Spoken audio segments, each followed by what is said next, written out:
kaprobinsya, unti-unti natin na tinatabi na yung ating mga gamit mga kaprobinsya, katulad ng mga seedling tray at yung kulambo na naging bahagi sila mga kaprobinsya sa magandang resulta ng ating pagpupunla. Kaya itatabi na natin siya mga kaprobinsya para sa pagdating ng araw naman ating gagamitin sila mga kaprobinsya. Sila po ay nakapreserve lang at hindi siya nasira dahil itinabi natin ng maayos. Yun po yung ating ginagawa dito sa ating area para sa mga susunod na next cropping season mga kaprobinsya ay mayroon tayong magagamit. Kaya unti-unti natin na tinatabi. Tapos ito na yung upuan.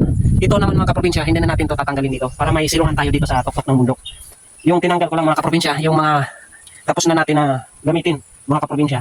So ayan, marami pa tayong itatanim mga kaprobinsya. Ayan nyo. At yung isang kulambo pa, puno pa ng sili mga kaprobinsya. At yun yung ating gagawin ngayon. Maghukay na naman tayo, patuloy yung ating paghukay mga kaprobinsya. Ayan o, napakarami pa. At ito pa. Ayan o, ayan. Ito naman, nalagyan ko na naman mga kaprobinsya ng buto. Ayan o, buhay na naman mga kaprobinsya yung isang ilang tray to.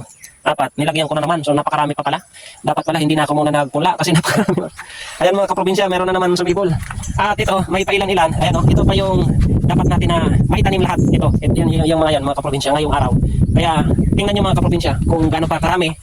Bawat isa mga kaprobinsya, isang butas. Kaya tingin mo kung gaano karaming butas yung gagawin natin o hukay.